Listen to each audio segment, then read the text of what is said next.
El cine de terror independiente en España viene con algo que decir.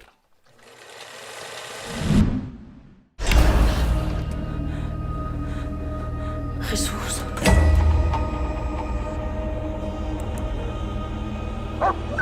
Antes de empezar a hablar de La casa en el árbol, te recuerdo que puedes suscribirte a mi canal, que es totalmente gratis y me ayudas muchísimo, es solo un clic.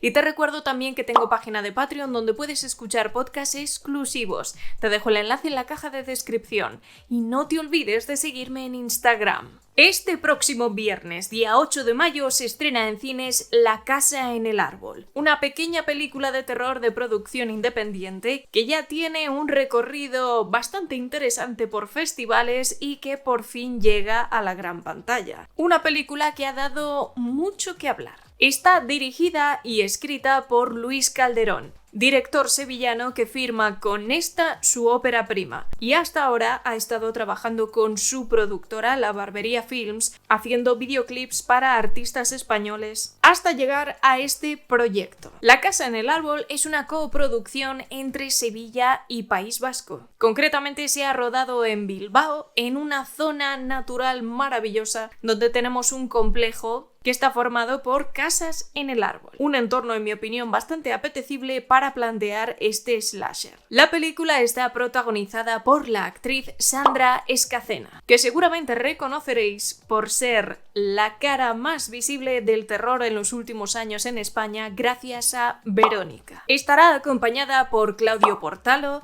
Mala Rodríguez y Cándido Uranga, entre otros. El planteamiento nos lleva a la noche romántica de una joven pareja que termina en tragedia. Un año después, ella vuelve al mismo lugar para enfrentarse a aquello que provocó la tragedia. Sandra Escacena da vida aquí al personaje de Ale y representa a una figura que todo aquel al que le encanta el cine de terror reconoce enseguida, porque es toda una Scream Queen. Tendríamos que preguntarle si no se quedó afónica después de este rodaje, porque me parecería lo más lógico. Estamos delante de una película de bajo presupuesto que ha tenido un gran recorrido, que nació aproximadamente en el año 2020 y que estrenan esta semana, para que os hagáis una idea del proceso y lo que conlleva sacar una película adelante.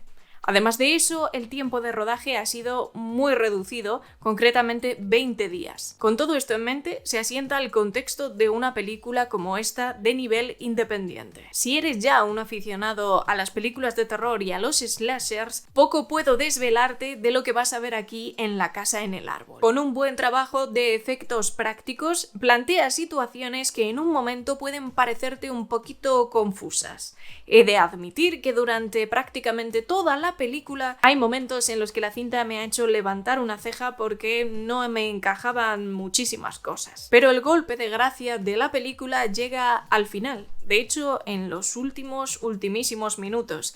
Si no estás dispuesto a pasar por este viaje, el final no será satisfactorio. No es que el género de slasher se caracterice especialmente en ser muy coherente consigo mismo, y se pueden pasar por alto muchos errores que podríamos considerar fatales en una película que quiere ser algo más. Pero hay que reconocer que esta película en concreto juega con el espectador. Le mantiene en la más absoluta oscuridad casi hasta el final. Y este es uno de los elementos que más se ha comentado durante ese recorrido por los festivales. Es una cinta que no te va a dejar indiferente. Puede que te guste, puede que no, puede que te confunda. Y como digo, si no entras en el juego, seguramente no te satisfaga demasiado. En mi opinión, la solución está bastante bien trabajada teniendo en cuenta las condiciones, el contexto y lo que la película podía ofrecer. Todo lo que estaba en su mano creo que se ha hecho bien. Me atrevería a decir incluso que hay un doble giro final. El primero lo vi venir, pero el segundo me pilló un poquito desprevenida. Esos caminos que llevaban a ninguna parte durante toda la película me llevaron al final a esa conclusión, y después de entender realmente lo que estaba viendo, prácticamente todo tenía sentido. Es verdad que he visto algún que otro agujero de guión, cosas que no quedan demasiado resueltas, cabos que se quedan sin atar, pero dentro de lo que es el contexto de la película creo que funciona y el golpe de efecto está bien. En ese sentido, es una historia honesta, no te sientes engañado al final de la película, sino que realmente entiendes todo lo que has estado viendo hasta ahora.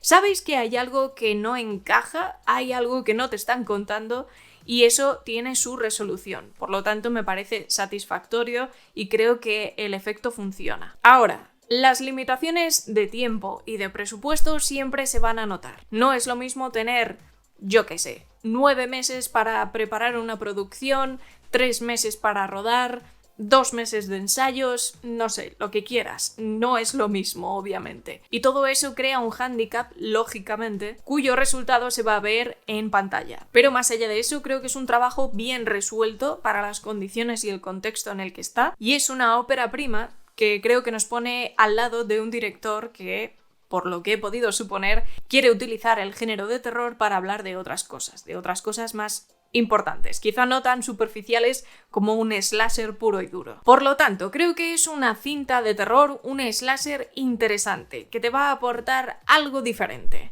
Eso, desde luego. Puede que te guste, puede que no. En ese sentido, creo que puede dividir bastante al público, pero aquellos que son muy aficionados al género de terror y el slasher van a poder apreciar ese valor añadido de intentar hacer algo diferente. Esas miguitas de pan que te va dejando el director con el guión puede que al principio sean un poquito confusas, y creo que lo son, y juega peligrosamente con el punto en el que un espectador puede abandonar la historia. Eso tengo que reconocerlo. Tienes que hacer un pequeño esfuerzo por seguir adelante y pensar, espero que esto me lo expliquen porque no entiendo nada. Está jugando con ese momento un poquito peligroso, por eso os decía que si no estás dispuesto a vivir ese viaje, pues probablemente sea una película un poco frustrante. Las interpretaciones creo que están correctas, no creo que sea necesario dar una interpretación mucho más profunda y analítica de lo que la película le requiere, así que en ese sentido creo que es un trabajo bien hecho, sin más. Poniendo el foco en esa protagonista que se ha pasado más de la mitad de la película gritando, hay momentos en los que me funciona mejor que otros, y podría incluso mencionar que en el apartado del montaje quizá le daría una vueltecilla más en algún que otro momento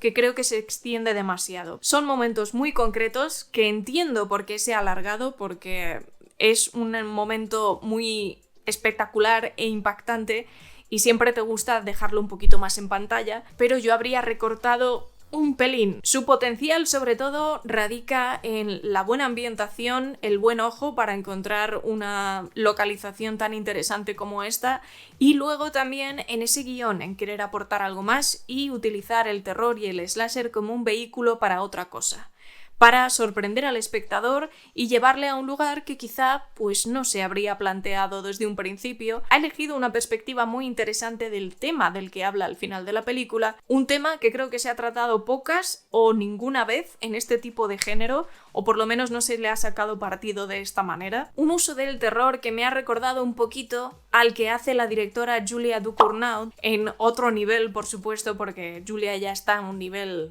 tremendo, pero sí que utiliza el cine de género fantástico, el slasher, el gore, para hablarnos de otros temas bastante más existenciales. Si ese es el objetivo, si eso es lo que vas a plantear, si este es el potencial que estamos planteando, creo que podemos suponer que es un buen inicio de carrera para este director. Por todo esto, para mí, La casa en el árbol es un 5,5. Creo que obviamente tiene el hándicap de cualquier película independiente a la que le cuesta mucho sacar las cosas adelante, y luego tiene un tiempo reducidísimo para la producción. Eso siempre es un peso muy grande que acaba afectando al resultado, pero me parece muy interesante lo que plantea. Creo que es un riesgo muy alto el que ha tomado con ese final, y me gusta el hecho de que no se preocupe tanto de agradar al espectador, sino de simplemente removerlo y de que se plantee cosas diferentes. Creo que la perspectiva de la peli es muy interesante y eso lo valoro. Si queréis ver un slasher de lo más diferente que os puede sorprender con ese final, ya sabéis que se estrena este próximo viernes día 8 de mayo.